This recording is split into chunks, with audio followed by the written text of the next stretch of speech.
The Galactic Empire had ruled the stars for more than 10,000 years. Their fleets were countless, their technology was unmatched. Their enemies did not fight them, they surrendered, or they vanished. That was how the galaxy worked. So when a single warship appeared at the edge of Imperial space, no one was worried, at first.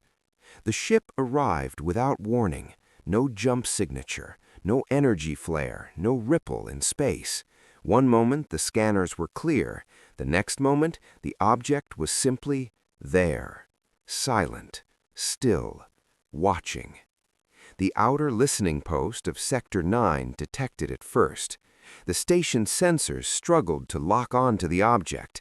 Its shape was wrong, not smooth like Imperial ships, not organic like the Hive fleets. It was sharp, hard, built with purpose, not beauty. The officers stared at the hologram in confusion. "It's small," one analyst said, "barely cruiser size." "No escort," another added, "no power spikes, no weapons charging." The commander of the station felt a strange tension crawl up his spine. Something about the ship felt heavy, as if space itself bent around it. "Send a standard identification request," he ordered.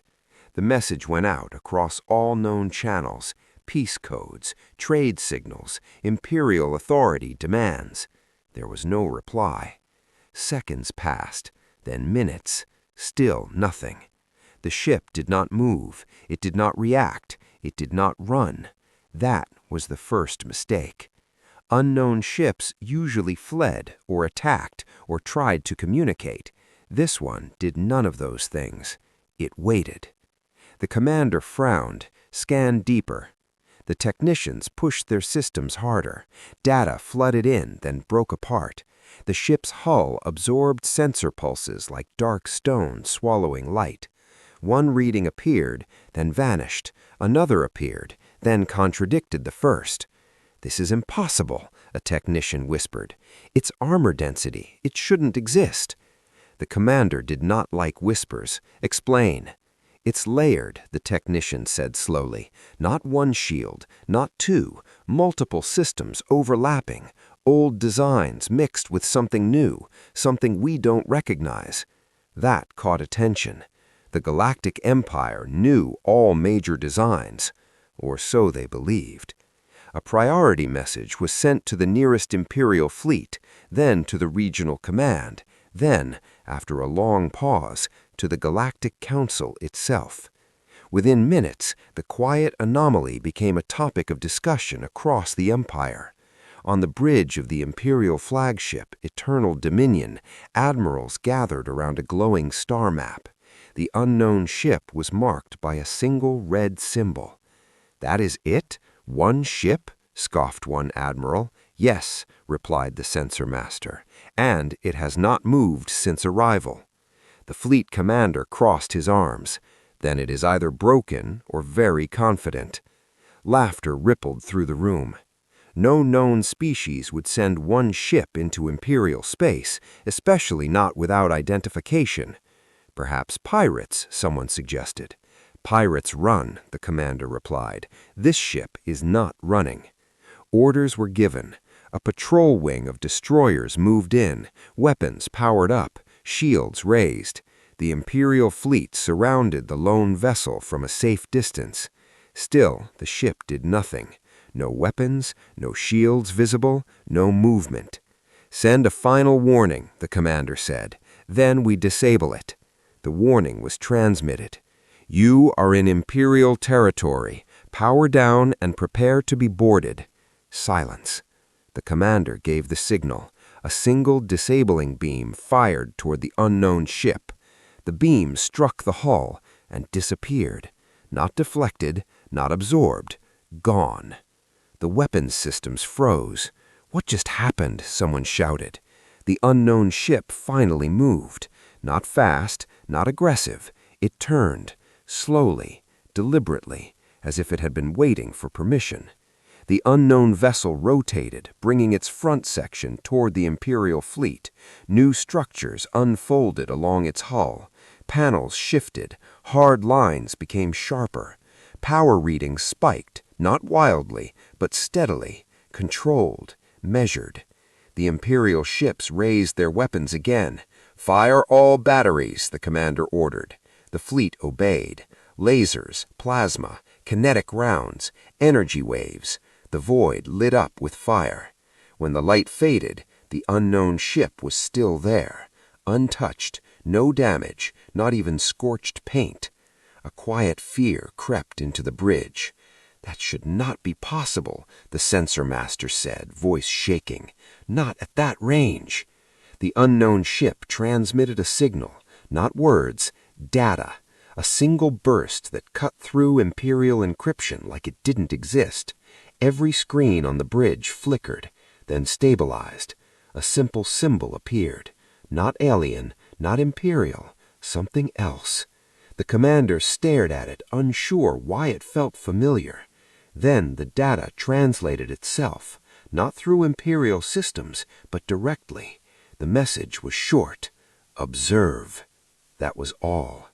Before anyone could react, space around the unknown ship twisted. Not like a jump, not like a warp, something deeper. A distant Imperial destroyer vanished. No explosion, no warning. One moment it existed, the next moment it did not. The bridge fell silent. "No energy spike," the sensor master whispered. "No space-time collapse. Nothing we understand." The commander's confidence cracked. What did that? The unknown ship did not answer. It stayed in place, watching, as if it waiting for the Empire to understand. Across the galaxy, alarms began to sound. Data from ancient archives surfaced, forgotten reports, old rumors dismissed as myths. A name appeared in classified records, a species marked as minor, fragmented, non-threatening, a species believed to be technologically behind, a species the Empire had never taken seriously. One counselor stared at the file in disbelief. "That symbol," he said quietly. "I have seen it before." Others turned toward him. "In old human archives, from before their silence." The room grew cold. "Humans?" someone asked. "That is impossible," another snapped. "They were weak, divided. Their fleets were nothing." The counselor swallowed. "Yes," he said, "that's what we believed." Far away, the lone human warship drifted in silence, waiting, and the Galactic Empire began to panic, not because of what it had seen, but because of what it was starting to remember. The Galactic Empire had one rule it never broke: control the story.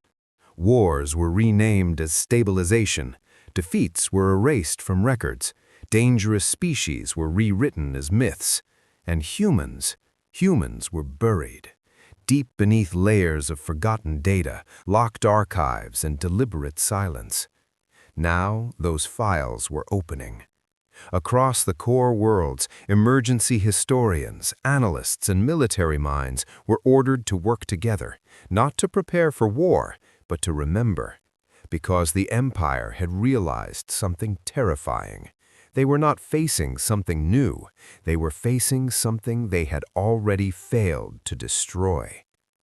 In a sealed chamber beneath the Galactic Council, an ancient archive terminal flickered to life. Its systems had not been used in centuries. Dust floated in the air as data streams came alive. A young analyst stared at the screen, eyes wide. This can't be right," she whispered. The senior archivist leaned closer. "Read it." The analyst swallowed. "Human expansion timeline," she said. "They reached faster than light travel later than most species, but their growth curve is wrong." "Wrong how?" a counselor asked. "They adapted too fast. Every defeat made them stronger. Every loss changed their tactics." Images appeared on the central display.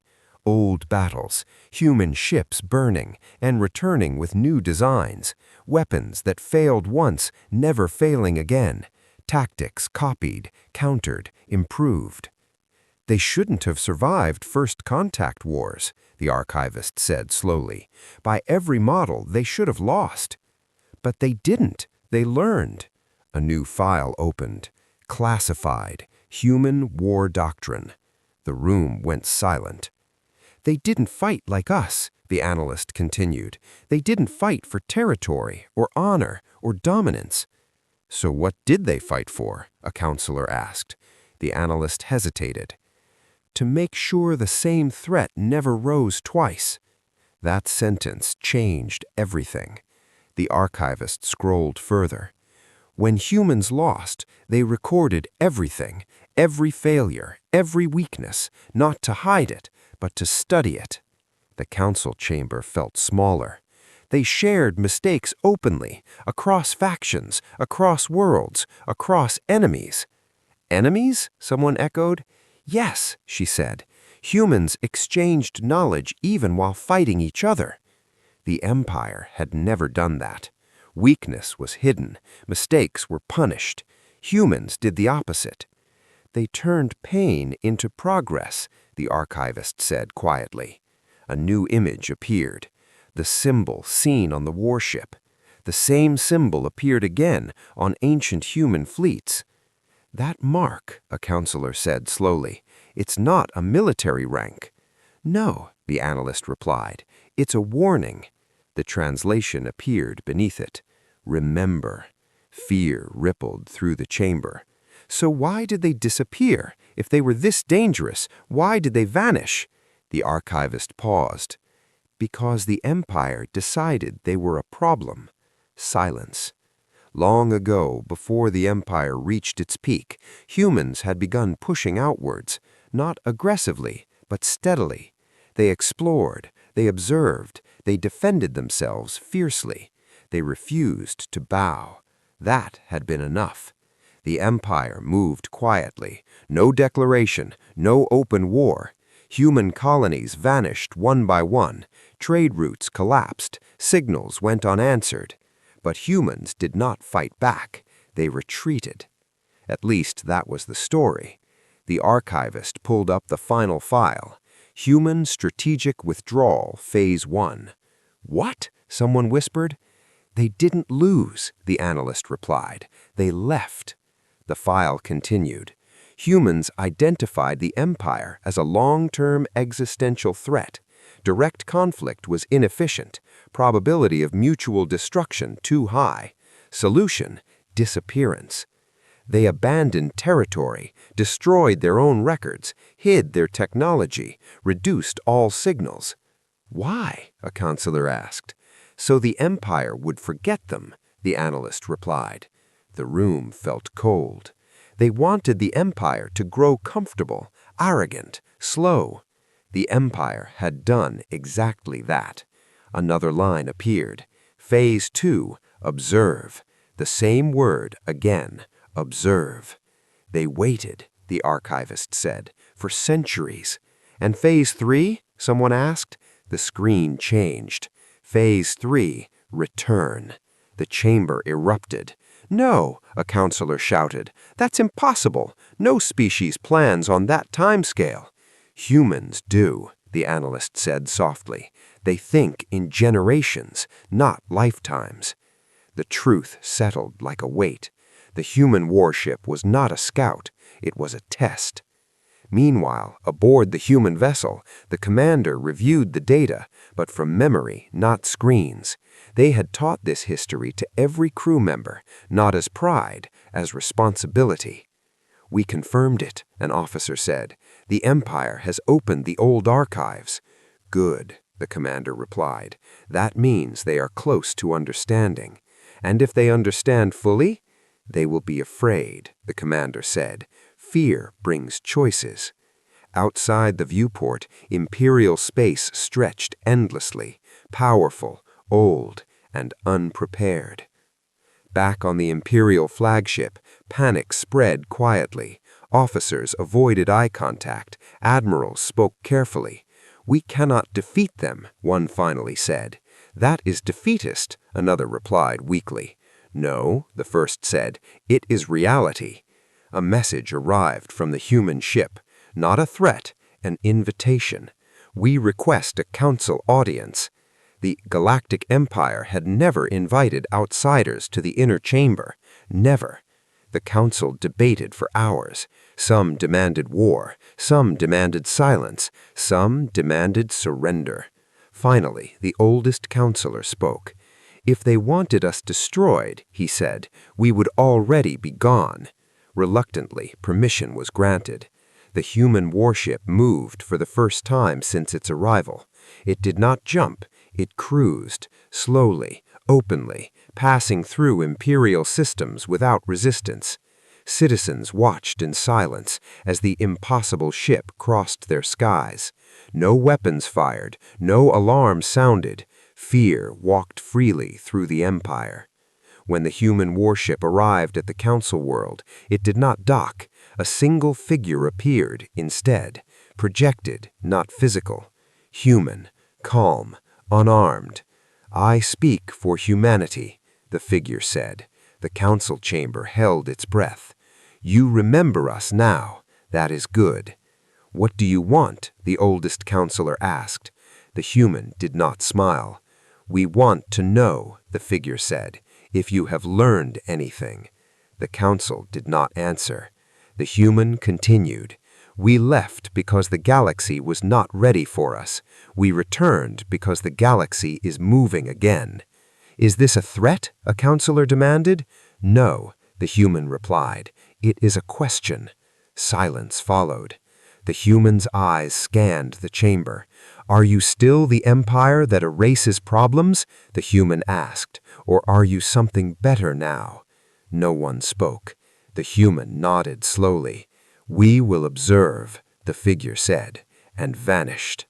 The warship turned away from the council world. It did not attack. It did not stay. It left the empire with something far worse than fear, a choice. And as the stars grew quiet once more, the Galactic Empire understood a terrifying truth. Humanity was not here to conquer the galaxy. They were here to judge it. The Galactic Empire had been given a choice. That alone shook the foundation of its rule. For thousands of years, the Empire did not choose. It commanded. It erased threats before they became stories. It silenced fear before it spread.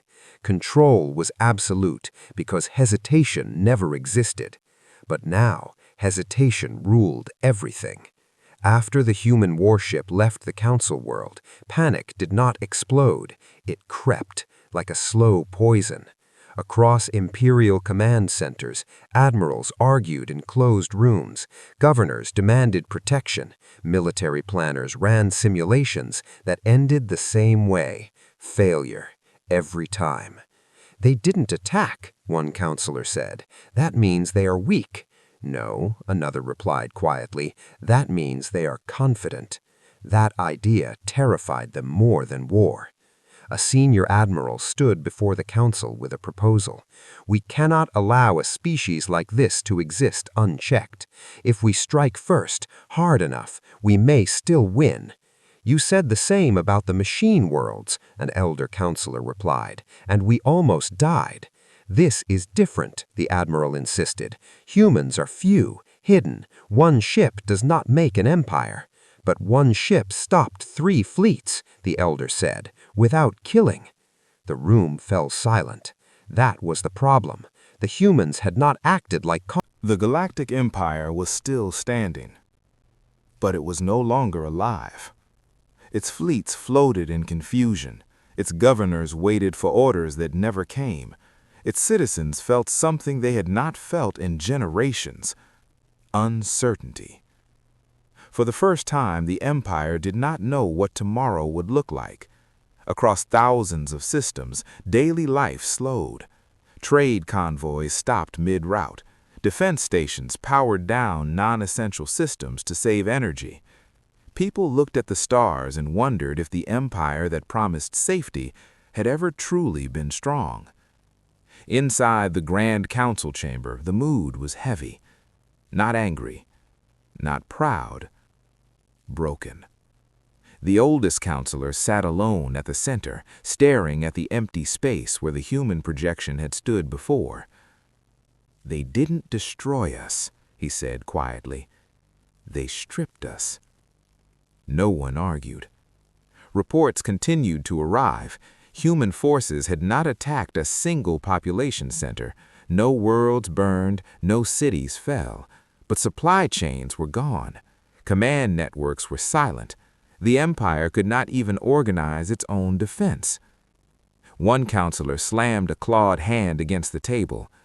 "This is humiliation," he snarled. "They want us to beg." Another counselor shook his head slowly. "No," he said.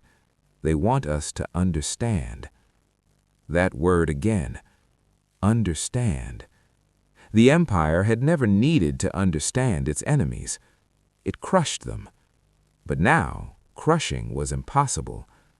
A transmission arrived. Human. Not threatening. Not demanding. Clear and calm. "This is not punishment. This is consequence." The chamber listened in silence. "You chose force when offered reflection," the human continued. "You erased a civilian outpost. You called it control." The voice paused. "We call it failure." One counselor stood. "What do you want from us?" he asked, voice shaking. "Submission? Tribute? Our worlds?" The answer came without delay. "We want you to stop pretending you are the only ones who matter." Silence followed. "We are not here to rule you," the human said. "We are here because your actions echo beyond your borders." "You fear us," the voice continued. "That is natural. But fear is not the problem." Another pause. "Arrogance is." The transmission ended. In the days that followed, the Empire began to fracture, not through rebellion, through truth. Governors began asking questions, admirals demanded explanations, civilian councils requested access to old records, and for the first time the Empire could not stop them. The archives opened. People learned what had been erased. Species erased, wars renamed, worlds silenced, and humans, always humans. Citizens across the Empire watched ancient footage, human ships fighting while outnumbered, human crews rescuing even enemies, human colonies refusing to kneel. The narrative shattered. "They weren't monsters," a civilian whispered on a broadcast. "They were like us." On the human side, the cost was also growing. Aboard the human warship, the crew remained disciplined, but the weight was visible. "We lost an outpost, families, researchers, children." "Yes," the commander replied. "And we didn't strike back directly." "No." Some officers struggled with that. "Why? We could have ended them." The commander turned to face them. "And then what?" the commander asked calmly. "What would we become?" The room stayed quiet. "We didn't survive by becoming what hunted us," the commander continued. "We survived by remembering why we fight." Another officer spoke. "Justice." "No," the commander said. "Control of ourselves." That was harder than any battle. In a distant imperial system, a group of young officers disobeyed orders. They shut down a local weapons platform. "We're done," one of them said. "This ends." Imperial authority did not stop them. It couldn't. Across the Empire, similar acts followed. Not rebellion, refusal. The old counselors watched power slip through their hands. "This is your fault," one accused the elder counselor. "No," the elder replied. "This is the cost of ignoring reality." The human warship transmitted once more. "We are restoring limited network access. You may govern yourselves again." A counselor laughed bitterly. "How generous." The reply was immediate. We do not enjoy holding leashes. Something in that sentence struck deep. The empire was not being conquered, it was being released. But freedom was terrifying. A private channel opened between the elder counselor and the human commander, face to face. "You could end us," the counselor said. "Why don't you?" The human commander looked tired. "Because then you would learn nothing," the commander replied. "And if we attack again?" the counselor asked. The commander did not raise their voice. "Then we will stop you." "How?" the counselor demanded. The commander leaned forward slightly. "Completely." The channel closed. The counselor understood. That was not a threat. It was a promise. Within human space, debates also grew louder. Some demanded punishment, some demanded isolation, some wanted peace. Human leadership listened. Not quickly, carefully. Humanity had returned not as conquerors, but as witnesses. And witnesses had responsibilities. At last, a final message was prepared. It was broadcast openly, to every species, to every system, human and alien alike. We are not the answer. We are the reminder. The galaxy held its breath.